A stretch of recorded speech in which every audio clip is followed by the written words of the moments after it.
Inherited Bella Vista Vineyard was the day my family showed their true colors.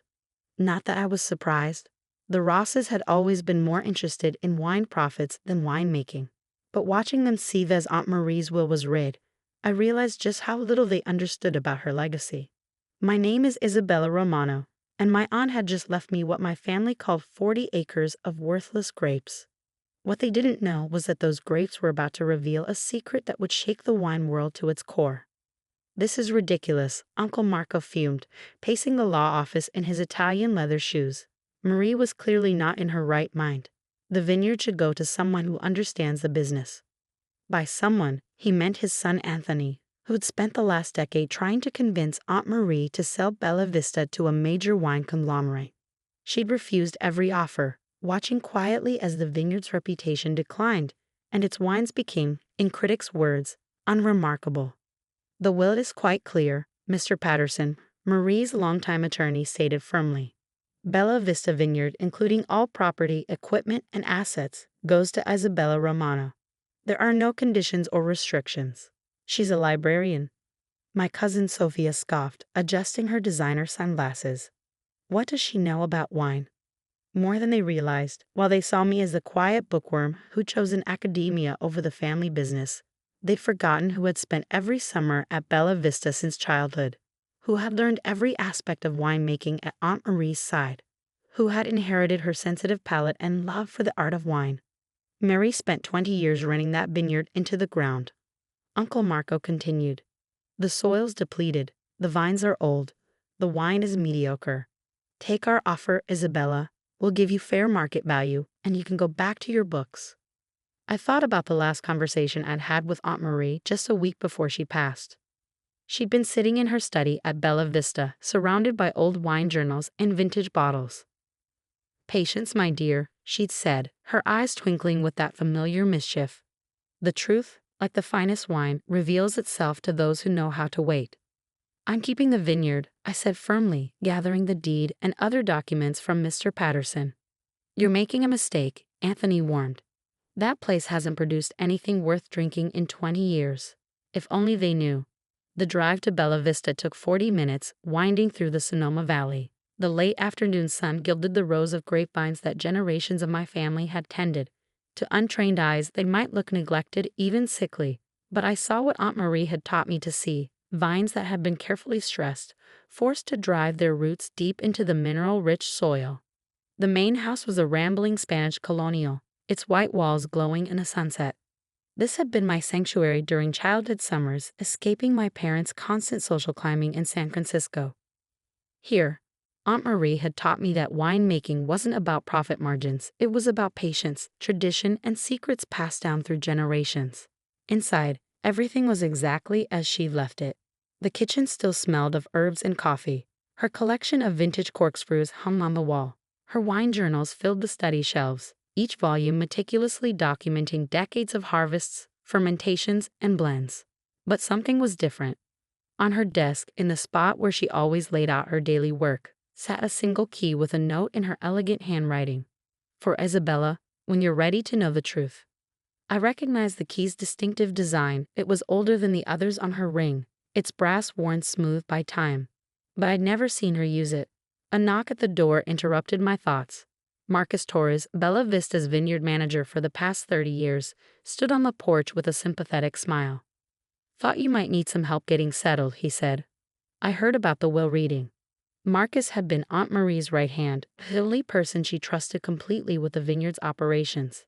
He taught me about soil composition and root systems, while other kids my age were learning to ride bikes. "They think it's worthless," I told him, letting him in. "They can't understand why she'd leave it to me." Marcus's eyes twinkled, reminding me of Aunt Marie. "Your aunt was many things, but foolish wasn't one of them. Have you found it yet?" "Found what?" He nodded at the key in my hand. "That's not just any key. It opens something special. Something Marie said you'd know what to do with when the time came." I studied the key more carefully. Its head was decorated with a grapevine pattern, the teeth showing signs of age but still sharp. "The wine cellar?" I asked. "But I've been down there hundreds of times." Marcus shook his head. "Not that cellar." For the next hour, we searched the house methodically. every room, every closet, looking for a lock that might match this mysterious key.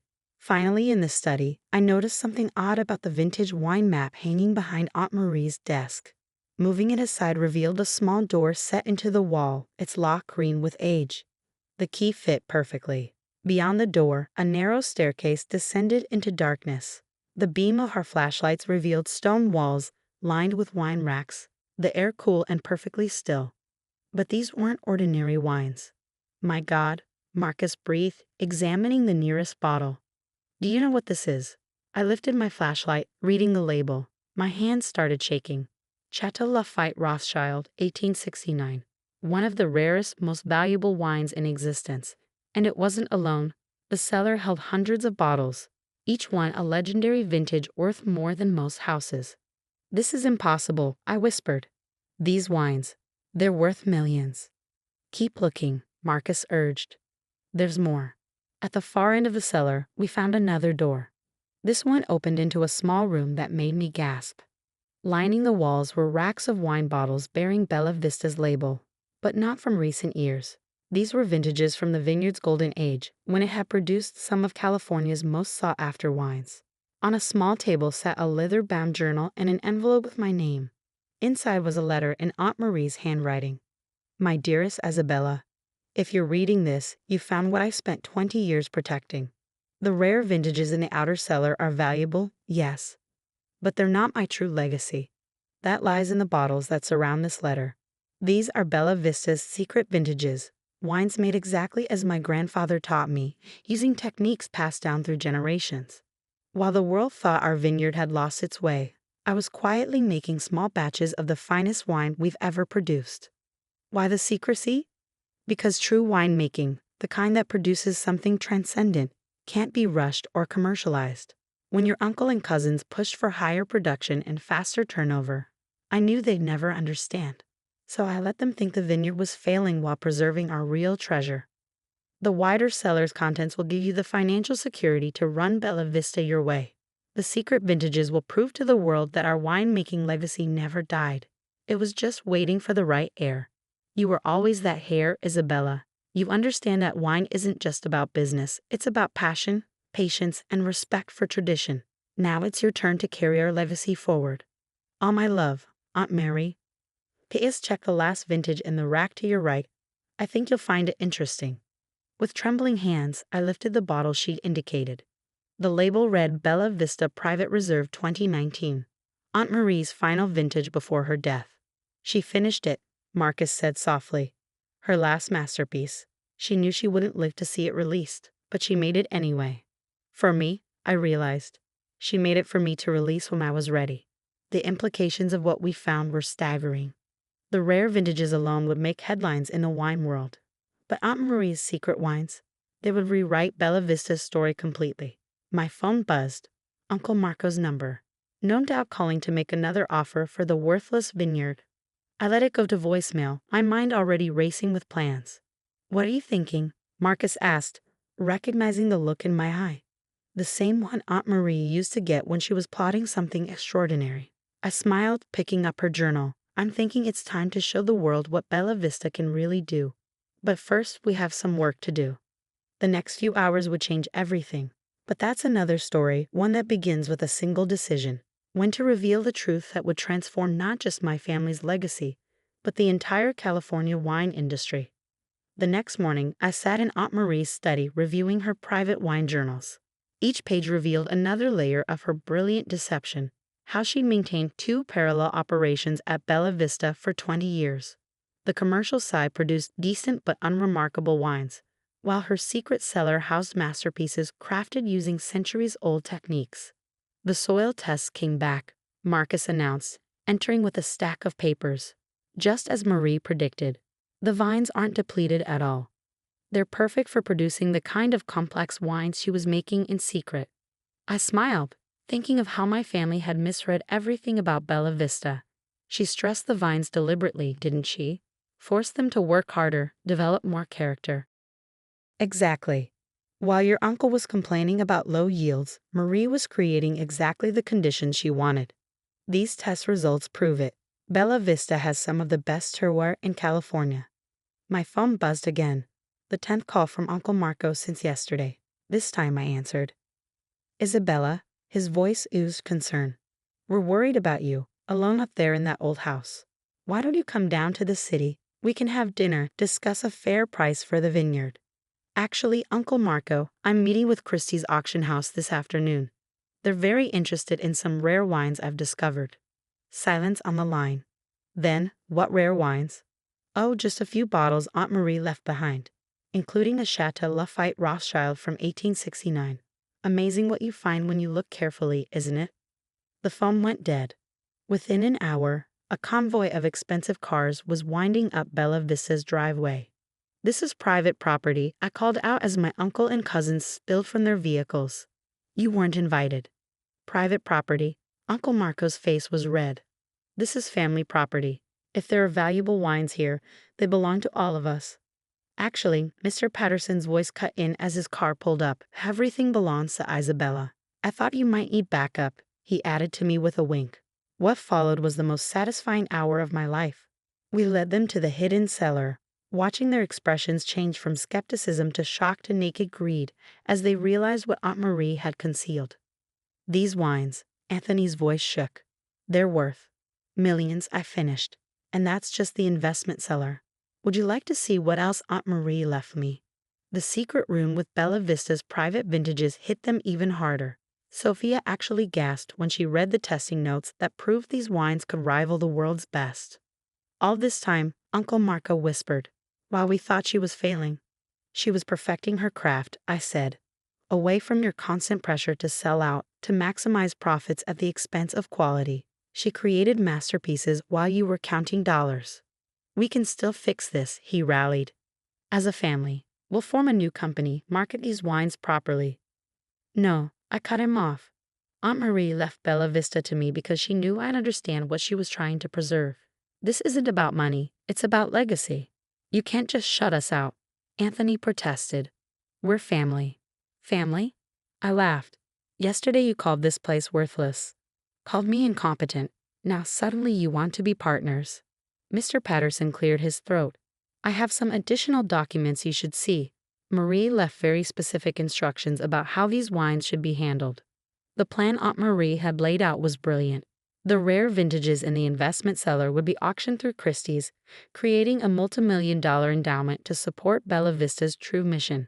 Her private vintages would be released slowly, re-establishing the vineyard's reputation for excellence. More importantly, she documented everything, every technique, every secret that made her wines exceptional.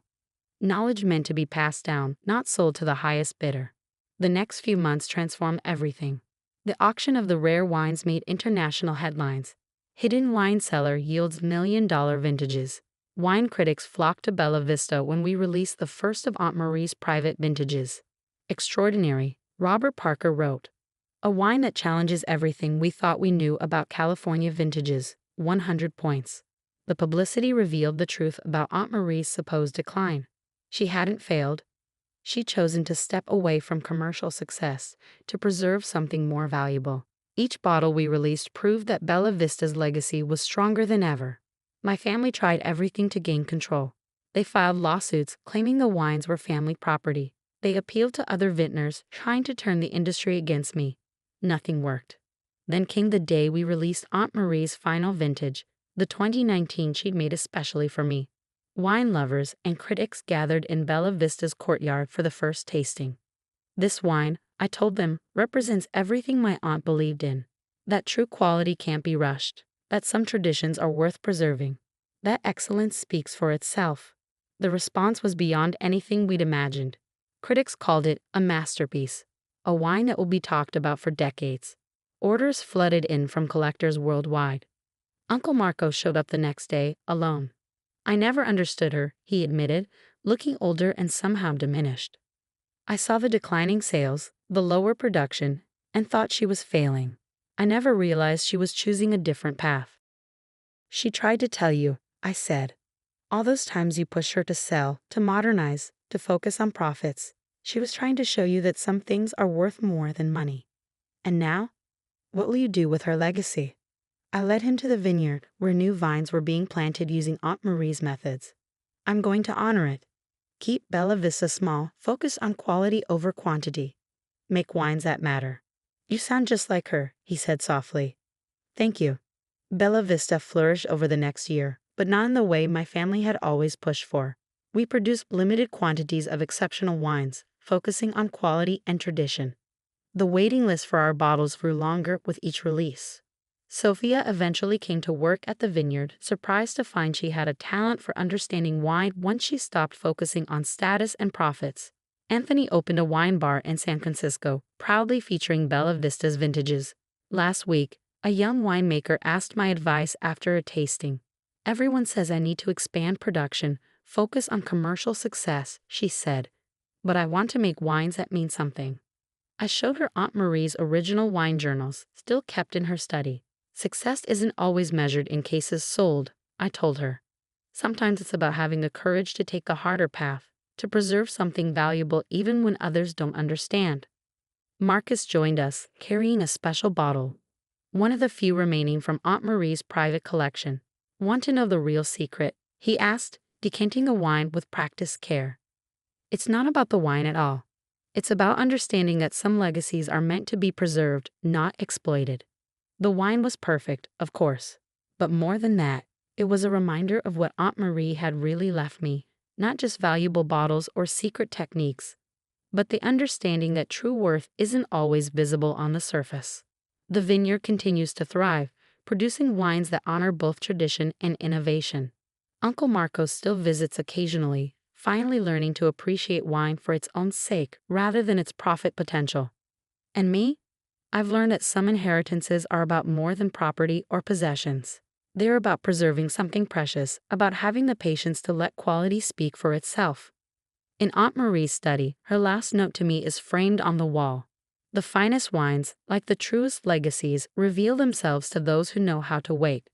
As I write this from the study that was once hers, overlooking vines that grow stronger each year, I think about how different things might have been if she'd given in to pressure, chosen profit over